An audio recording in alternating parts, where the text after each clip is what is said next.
I never thought my life could unravel so fast, like a thread pulled from a sweater, leaving everything bare and broken. I'm Charlotte, trapped in a suburban cage outside Chicago, where every day feels like a muted echo of the passion I once knew with my husband, Benjamin. Our marriage, once a blazing fire, has turned to ash, and I've been wandering through the gray haze of routine, aching for a spark to feel alive again. But when a forbidden connection ignites with someone dangerously close, I'm thrust into a storm of longing and guilt that threatens to destroy everything I've built. What started as a fleeting thrill has spiraled into a web of secrets, and now, with a single text from Benjamin, my world is about to shatter in ways I never saw coming. There's a certain stillness in the air today, a quiet that seems to hum beneath the surface of everything, like the world is holding its breath just for me. I'm Charlotte, 34 years old, tucked away in a sleepy suburban pocket just outside Chicago, where the houses all look the same and the days blend into one another like watercolor left out in the rain. My life, on paper, is everything I was told it should be. I've got a husband, Benjamin, who's 33 and grinds away as a financial analyst, clocking hours that stretch into the night. We've been married for 8 years now, a milestone that feels more like a marker of endurance than celebration. Once we were all fire and late-night whispers, tangled up in each other like we couldn't get close enough. Now, our dinners are silent affairs, the clink of forks against plates the only conversation. We sleep in separate bedrooms, a decision made without words, just a slow drift apart. I still wear that perfume he used to love, the one with notes of jasmine and amber, but he doesn't notice anymore. And I've stopped asking how his day was. His answer is always the same, a clipped fine that shuts the door on any real connection. I spend my days in this house, surrounded by walls that feel like they're closing in just a little more each morning. I'm a ghost in my own life, invisible even to myself sometimes. I catch my reflection in the mirror and wonder when I stopped recognizing the woman staring back. There's an ache in me, a yearning for something I can't name, something to pull me out of this gray haze of routine. I used to dream in vivid colors. Now everything feels muted, like I'm living in a faded photograph. Then there's Ethan, Benjamin's younger brother. He's 31, a freelance photographer with a spirit that refuses to be tamed. Where Benjamin is all structure and predictability, Ethan is chaos and charm, the kind of man who walks into a room and makes the air shift. He's got this sly grin that curves just so, and every time he flashes it my way, I feel a flutter in my stomach, a spark I thought had long since burned out. He's attentive in a way that catches me off guard, always asking questions, really listening, like he sees me when no one else does.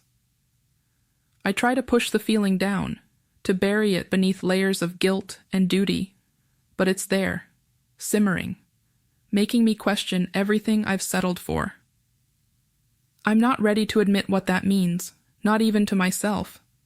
All I know is that when Ethan's around, I feel a flicker of something alive, something dangerous, and I'm not sure if I want to run toward it or away. Most days I'm just going through the motions.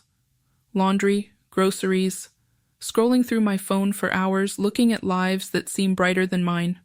I've started to wonder if this is all there is, if I've somehow missed the turn I've taken, the path I'm on, or if there's still a chance to find something more. But tonight, everything feels different. I'm stepping out of that muted world and into a space that's alive with energy, a party at Sarah's loft downtown. Sarah's been my rock since college, the kind of friend who knows your secrets before you even whisper them. Her place is this trendy, industrial spot with exposed brick walls and high ceilings, the kind of space that feels like it's meant for moments you'll never forget. As I push open the heavy door, the thrum of bass hits me first, a deep pulsing beat that vibrates through my chest. The air is thick with the scent of citrusy cocktails and expensive cologne, and everywhere I look, there are familiar faces, old friends from years past, laughing with their heads thrown back, clinking wine glasses that catch the dim, amber glow of string lights draped across the room. The lighting is soft, almost secretive, casting shadows that make every smile seem a little more mysterious, every glance a little more loaded. It's intimate in a way that makes my skin prickle, like anything could happen here under this hazy veil of night. I'm wearing this red dress, one I've never dared to pull out of the closet before. It's bold, with a neckline that dips low enough to make me second-guess myself in the mirror, and it clings to every curve like it's daring me to own it. I feel powerful in it, but also exposed, like I'm wearing my vulnerability on the outside for everyone to see. My heart's racing as I step further into the crowd, clutching a glass of something fizzy Sarah pressed into my hand the moment I arrived. I'm scanning the room for Benjamin. He promised he'd meet me here after work, said he'd wrap up early for once. But as the minutes stretch into hours, the truth settles in like a stone in my stomach. He's not coming. Again. I pull out my phone, my fingers hesitant as I type a quick message. Hey, are you on your way? I wait, staring at the screen, but there's nothing. No dots, no reply, just silence. I take a sip of my drink, the bubbles sharp on my tongue, and try to blend into the background. I feel like a wallflower, wilting against the edge of this vibrant, buzzing room, watching everyone else connect while I'm stuck on the outside looking in. That's when I see him. Ethan. He's across the room, leaning casually against a brick pillar, a beer in one hand, his dark hair slightly tousled like he just rolled out of bed, and still looks impossibly good. His eyes find mine through the crowd, and it's like the rest of the party fades into a blur. There's an intensity in his gaze that pins me in place, makes my breath hitch in my throat. He starts walking toward me, his stride confident, that familiar sly grin tugging at the corner of his mouth. My pulse quickens as he closes the distance, and I can't look away even if I wanted to. That night at Sarah's loft was just the beginning, a spark that I didn't realize would ignite something I couldn't control. Over the next month, Ethan becomes a constant in my life, a shadow I can't shake even when I try. It starts innocently enough. Late-night texts that light up my phone when the house is quiet and Benjamin is lost in his own world. At first, it's just silly memes or casual check-ins, asking how my day went or sharing a random thought. But it doesn't stay innocent for long. The messages turn flirty, laced with a kind of tension that makes my stomach twist in a way I haven't felt in years. I find myself waiting for his name to pop up on my screen, my fingers itching to reply faster than I should. One night, as I'm curled up on the couch with a blanket draped over my legs, my phone buzzes with a new message from him. It's a photo, one he must have snapped at the party. There I am, in that daring red dress, caught mid-laugh with the amber lights casting a warm glow on my face. The caption reads, "Can't stop thinking about this." My heart slams against my chest, a wild rhythm I can't tame. I stare at the words, knowing I'm standing on the edge of something dangerous. My fingers hover over the keyboard, trembling as I type. I'm glad you were there to capture it. I hit send before I can overthink it, and the rush of adrenaline is dizzying. I know I've crossed a line, but the pull is too strong, like a current dragging me under. Then there are the stolen moments, the ones I tell myself are harmless, even as I feel the ground shifting beneath me. We meet at a quiet park one afternoon, under the guise of just catching up as family does. The air is crisp, the leaves crunching underfoot as we walk along a secluded path. Ethan's voice is low and warm as he talks about his latest photography project, but I'm barely listening. I'm too aware of how close he is, the way his shoulder brushes mine every few steps. At one point, he stops walking, turns to me, and reaches out to brush a stray strand of hair from my face. His touch lingers just a moment too long, and he looks at me with those piercing eyes saying, "You deserve more than a man who doesn't even see you, Charlotte." My breath catches, and I want to argue, to defend the life I've built. But the words stick in my throat. Instead, I just nod, feeling the weight of his gaze like it's unraveling me piece by piece. The tension keeps building, a storm brewing just out of sight, until one rainy evening when everything comes crashing down. It's my anniversary with Benjamin, a rare night we'd planned to spend together. I'd made a reservation at this little Italian place we used to love, hoping it might rekindle something, anything. But as the hours tick by, I'm sitting alone at home, the rain tapping against the windows like a mournful drum. Benjamin texts at the last minute, a cold, curt message about work keeping him late. No apology, no reschedule, just another broken promise. I'm furious, heartbroken, pacing the kitchen with a bottle of wine in my hand, the glass trembling as I pour. The hurt cuts deep, sharper than I expected, and I feel like I'm drowning in it. That's when my phone rings, and Ethan's name flashes across the screen. I hesitate, but the ache in my chest pushes me to answer. His voice is soft, concerned, as he asks what's wrong. I try to hold it together, but the tears spill over, and he hears every crack in my facade. "I'm coming over," he says, not asking, just deciding. I should say no, should tell him to stay away, but I don't. I can't. When he shows up at my door, rain-soaked and determined, I let him in, the storm outside mirroring the chaos raging inside me. I'm standing there, the door still open behind Ethan, the cold, damp air seeping into the house as he steps closer. His eyes are intense, searching mine for something I'm not sure I can give. I feel the weight of that moment, the line I've already crossed blurring further as the storm howls outside. What happened next? Well, let's just say it was a collision of emotions, a desperate tangle of need and longing that left no room for doubt about the fire between us. It was a moment that burned away any pretense, leaving me raw and exposed in a way I hadn't been in years. But now, weeks later, that fire feels like it's consuming me in ways I didn't expect.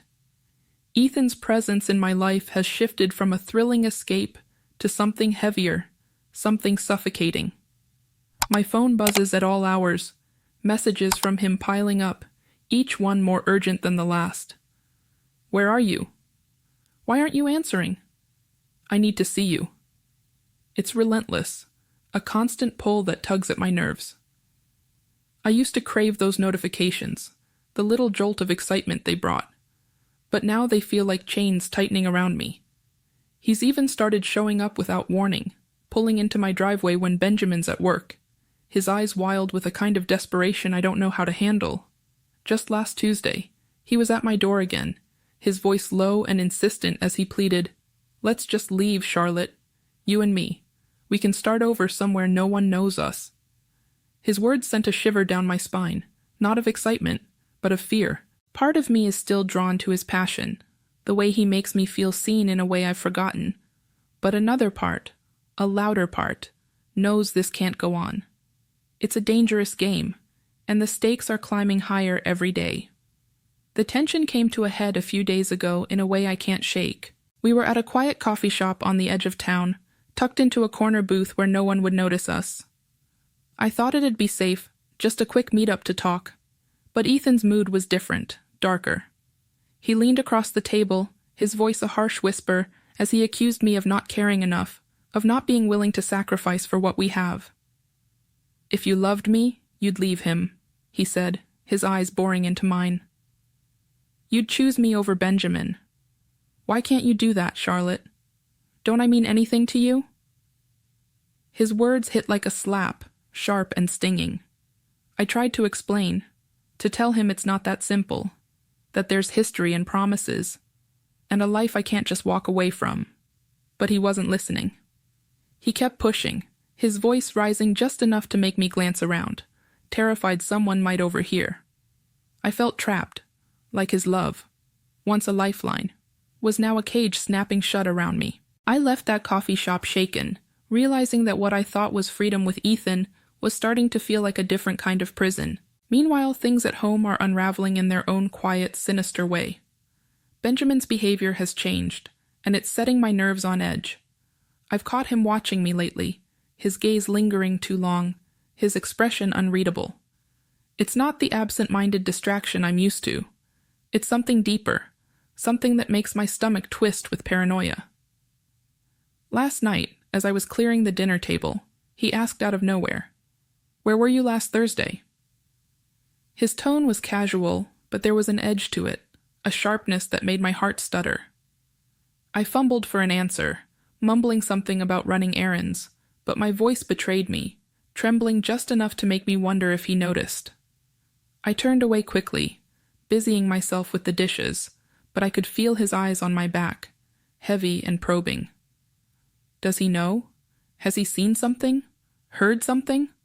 Every creak of the house now feels like a warning. Every glance from him a silent accusation. I'm jumping at shadows, every little noise amplifying the dread that's been building inside me for weeks. I'm sitting at the diner now, the one on the outskirts of town, with the flickering neon sign that buzzes like a trapped fly. The air smells of stale coffee and greasy fries, and the vinyl seat beneath me sticks to my skin as I shift uncomfortably. Across from me, Ethan is leaning forward, his elbows on the chipped Formica table, his eyes searching mine with that same intensity that used to thrill me, but now just makes me want to shrink away. I've been rehearsing this moment in my head for days, trying to find the right words to cut this tie, to end whatever this tangled mess between us has become. My hands are trembling as I grip the edge of the table, my voice barely above a whisper as I start to speak. Ethan, we can't keep doing this. It's not right. I need to focus on my life, on fixing what's broken at home. His face darkens, a storm brewing behind those eyes, and I can tell he's about to argue, to pull me back into his orbit with promises and pleas. But before he can say a word, my phone vibrates on the table, the sharp buzz cutting through the tension like a knife. I glance down, my heart already sinking before I even see the screen. It's a text from Benjamin. My fingers fumble as I unlock the phone, and when I read the words, my blood turns to ice in my veins. I know about you and Ethan. Come home. We need to talk. The diner around me seems to blur, the clatter of dishes and murmur of voices fading into a distant hum. My breath catches, shallow and quick, as panic claws at my chest. I can feel Ethan's gaze on me, heavy and insistent, as he leans closer. What's wrong, Charlotte? You look like you've seen a ghost. His voice is laced with concern, but there's an edge to it, a demand I can't meet right now. I shake my head, shoving the phone into my pocket with a shaky hand. It's nothing. I have to go. My words stumble over each other, barely coherent, as I slide out of the booth, my legs feeling like they might give out beneath me. Ethan reaches for my arm, his grip firm but not painful, his voice low and urgent. Tell me what's going on. Don't just run off like this. But I can't look at him, can't let myself get pulled back in, not now when everything is crumbling. I pull away, muttering something about needing to handle something at home, and I'm out the door before he can stop me. The cold air hits my face like a slap as I stumble to my car, my keys slipping in my trembling fingers. The drive home is a blur, the streetlights streaking past like comets in my peripheral vision. My mind is racing, replaying Benjamin's text over and over, each word a hammer striking at the fragile shell of my life. How does he know? How long has he known? The questions swirl, each one tighter than the last, squeezing the air from my lungs. When I finally pull into the driveway, the house looms before me, dark and silent, except for the faint glow of a single lamp in the living room window. My stomach twists as I step out of the car, the gravel crunching under my boots sounding louder than it should in the still night. I push open the front door, the familiar creak of the hinges echoing like a warning. Benjamin is there, sitting in his armchair, a glass of whiskey in his hand, the amber liquid catching the dim light. His face is a mask, unreadable, but there's a quiet rage simmering beneath the surface, mixed with something else. Pain, raw and unguarded. He doesn't look at me right away, just stares into the glass as if it holds all the answers he's been searching for. I stand frozen in the doorway, my heart pounding so hard I'm sure he can hear it. Finally, he speaks, his voice low and eerily calm, each word measured like he's been rehearsing this for days. I stand there, rooted to the spot, as Benjamin's voice cuts through the silence of our home. His words from that night still echo in my mind, sharp and cold, slicing through any hope I had of salvaging what was left. After that confrontation, I knew things would never be the same. I tried to explain, to beg for forgiveness, but the damage was done. The look in his eyes, betrayal so deep it seemed to hollow him out, haunts me every time I close mine. I made the decision then to cut ties with Ethan completely, to stop answering his calls, to delete his messages without reading them. It was like ripping off a bandage, painful but necessary, though the wound beneath still festers. Days turned into weeks, and I thought maybe, just maybe, I could start to rebuild. But Ethan wasn't ready to let go. One night, long after the streetlights had flickered on and the neighborhood had settled into its quiet slumber, I heard a pounding at my door. My heart leapt into my throat as I crept to the window, peering through the blinds. There he was, standing on my porch, his face a mix of desperation and fury under the dim glow of the porch light. I could see the tension in his shoulders, the way his fists clenched as he banged on the door again, the sound reverberating through the empty house. "Charlotte, open up. Please, I just need to talk." His voice was raw, breaking with emotion. But I stayed frozen, my breath shallow. I didn't want to face him, didn't want to be pulled back into that storm of longing and regret. His pleas turned darker as the minutes dragged on. "If you don't come out, I'll tell everyone. I'll make sure they all know what happened between us." The threat hung heavy in the air, a blade poised to cut through what little dignity I had left. My hands trembled as I gripped the edge of the curtain, tears streaming down my face, hot and unstoppable. I wanted to scream, to tell him to leave, but my voice wouldn't come. Finally, I forced myself to the door, cracking it open just enough to see his wild eyes. "Ethan, it's over. For good. You need to go," I said, my voice shaking but firm, each word a weight I had to push out. His face twisted, anger flashing across it like lightning, but I didn't back down. I couldn't. Not this time. After a long, tense moment, he turned away, his footsteps heavy on the gravel as he disappeared into the night. I shut the door and sank to the floor, my back against it, sobbing into the silence. Even after he was gone, the fear lingered, a shadow that wouldn't lift, whispering that this wasn't the end of his desperation. Meanwhile, Benjamin and I tried to piece together the shards of our marriage, clinging to the hope that something could be saved. We started counseling, sitting across from a therapist in a sterile office that smelled faintly of lavender air freshener. I wanted so badly to bridge the gap between us, to find a way back to the people we used to be. But every session felt like peeling back layers of pain, exposing wounds too deep to heal. One afternoon, during a particularly heavy session, Benjamin looked at me, his eyes hollow, and said something that broke me all over again. "I can't look at you without seeing him, Charlotte. Every time I try, it's like he's standing there between us." His voice was quiet, but the weight of it crushed me. I sat there, hands folded in my lap, unable to meet his gaze, feeling the tears burn behind my eyes. We both knew then that there was no going back. After 8 years, we agreed to separate, the word hanging between us like a guillotine. It wasn't a fight, not even a discussion, just a quiet, mutual surrender to the reality that trust, once shattered, couldn't be glued back together. I moved into a small apartment on the other side of town, a cramped one-bedroom with peeling paint and a view of a parking lot. For the first time in years, I was truly alone, the silence of the space. Don't forget to subscribe, like, and comment if you enjoyed this story. This will help us create more engaging stories for you.